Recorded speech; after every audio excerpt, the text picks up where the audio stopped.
नमस्कार दोस्तों, स्वागत है आप सभी का। दोस्तों, दाहोद इंदौर रेल परियोजना काफ़ी पुरानी परियोजना है और इस परियोजना में एक प्रमुख समस्या थी इसकी पीथमपुर की टनल।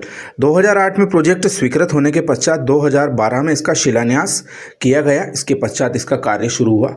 उस समय इसके अलाइनमेंट में एक टनल 3 किलोमीटर लंबाई की पीथमपुर में बनाने के बारे में सोचा गया, क्योंकि समय बीतने के साथ में पेचीदगियां बढ़ती गई और यह टनल का कार्य नई सरकार बनने के पश्चात भी आधा अधूरा ही रहा।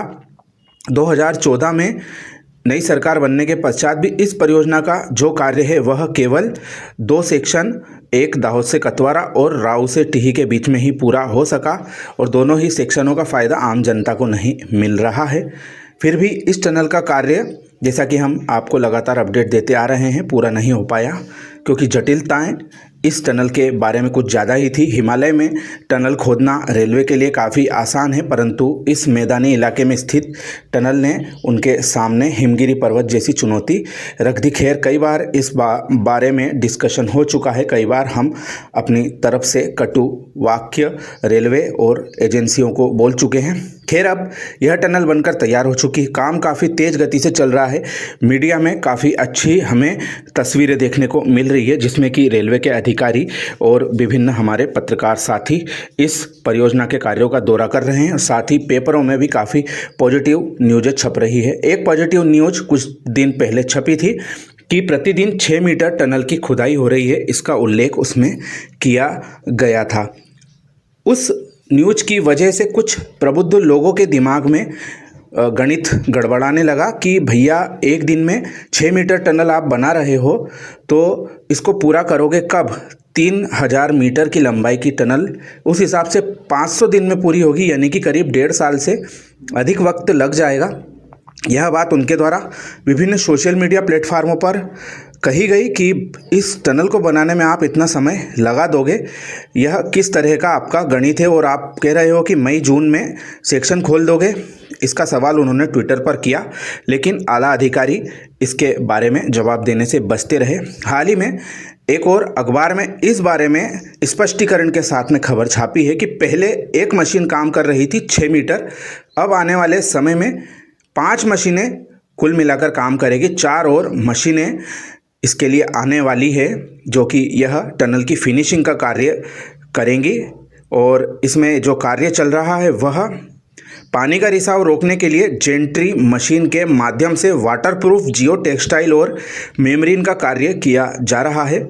इसके बाद भी यदि पानी का रिसाव होता है तो ड्रेन लाइन भी यहाँ पर बनाई जा रही है।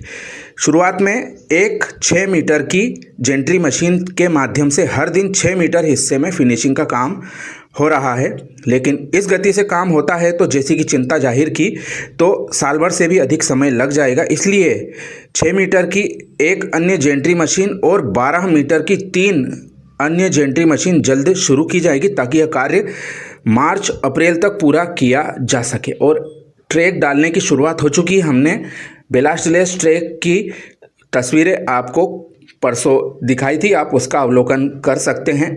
स्क्रीन पर आप वही देख रहे हैं अंदर किस तरह से कार्य हो रहा है और यह ट्रैक बन जाएगा उसके पश्चात में किस तरह का जो फिनिशिंग के पश्चात में ट्रैक डलने के पश्चात में नज़ारा होगा वह भी आपको वीडियो में देखने को मिलेगा। तो कुल मिलाकर जो जल्दबाजियाँ की जाती हैं, जिस वजह से गलतफहमियाँ पैदा होती हैं, उसका नज़ारा हम कुछ दिनों से देख रहे हैं और डैमेज कंट्रोल भी रेलवे के द्वारा किया जाता रहा है। खैर, हम चाहते हैं जल्द से जल्द यह कार्य पूरा हो। आक्षेप लगाने का समय अब जा चुका है। अब कंधे से कंधा मिलाकर यह कार्य पूरा हो, यह ठान चुकी है रेलवे और संबंधित एजेंसी। 1000 से ज़्यादा कर्मचारी मजदूर इस बारे में बिल्कुल गंभीर हैं कि मई जून तक उनको सेक्शन तैयार करके देना है, धार से लगा के इंदौर के बीच में।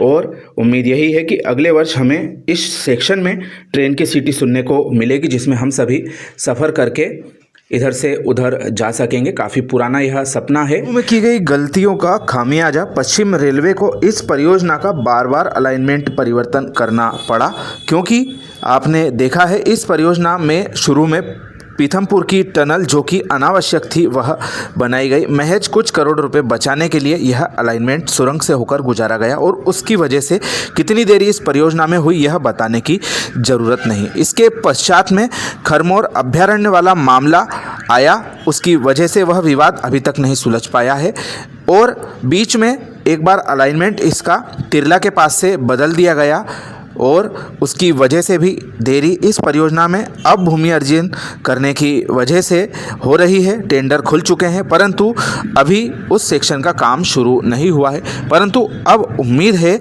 कि रेलवे विभाग सभी तरह के जो गतिरोध है उनको दूर करके इस परियोजना को तय समय में बनाने हेतु अग्रसर हो जाएगा। यह साफ तौर पर नज़र आ रहा है और उसी तरह की कार्यशैली भी हमें विगत कुछ दिनों से नज़र आ रही है कि इस परियोजना के जो बचे हुए हिस्से हैं उनमें जैसे कि जो झाबुआ के पास का इलाका है वहाँ पर भी वन संबंधी अनुमति प्राप्त करना बाकी है। इसके पश्चात ही वहाँ से कार्य शुरू होगा। तो हम पिछले कुछ समय से इस परियोजना में आई तेजी से काफ़ी उत्साहित हैं और उम्मीद कर रहे हैं क्षेत्र के समग्र आर्थिक और सामाजिक विकास के मद्देनज़र यह परियोजना जल्द ही बनकर तैयार हो जाएगी और हमें ट्रेन में बैठने का अवसर प्राप्त होगा। और मेरा व्यक्तिगत रूप से इसलिए इसमें इंटरेस्ट है क्योंकि मेरे पापा का जन्म स्थान धार है।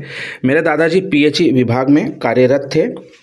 उस समय मेरे पापा का जन्म धार में हुआ था, तो मुझे वह विभिन्न बातों में धार के बारे में बताते रहे थे।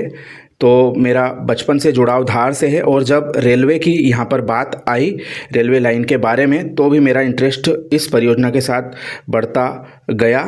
और जब मैंने YouTube पर इस बारे में जानकारियाँ डालना शुरू की तो काफ़ी दुख हुआ कि यह परियोजना बहुत पुरानी है और अब जाकर इसमें गंभीरता सरकार के द्वारा पिछले 2 वर्षों में दिखाई गई और धार तक का जो सेक्शन है वह अब बनकर तैयार होने वाला है। काफ़ी खुशी की बात यह हम सभी के लिए है और हम शुभकामना देते हैं रेलवे विभाग को कि वह अपने जो तय लक्ष्य है इस बार उसी तय लक्ष्य में कार्य पूरा करे और इसको आगे बढ़ाने की नौबत ना आए, ऐसी पूरी हम उनको भगवान शक्ति प्रदान करे यह उम्मीद कर सकते हैं। आप सभी से भी अनुरोध है कि अपने पॉजिटिव विचार हमें कमेंट के माध्यम से दें। किस सरकार की गलती है किसकी नहीं इससे अब कोई फ़र्क नहीं पड़ता है क्योंकि जो वर्तमान सरकार है वह अपना पूरा दम विभिन्न रेलवे प्रोजेक्टों को पूरा करने में लगा रही है। हालांकि कुछ क्षेत्रों में यह गति काफ़ी अच्छी है, कुछ क्षेत्रों में यह देखने को नहीं मिलती है। तो इस बारे में भी सरकार को सोचना चाहिए कि खास क्षेत्रों से ध्यान हटाकर हर क्षेत्र को खास माने तो वह सभी जगह रेल गाड़ी समय से चलाने में सक्षम हो पाएगी। यही हम सभी चाहते हैं। यह जानकारी आपको कैसी लगी कमेंट करके हमें ज़रूर बताएं। आप सभी का धन्यवाद।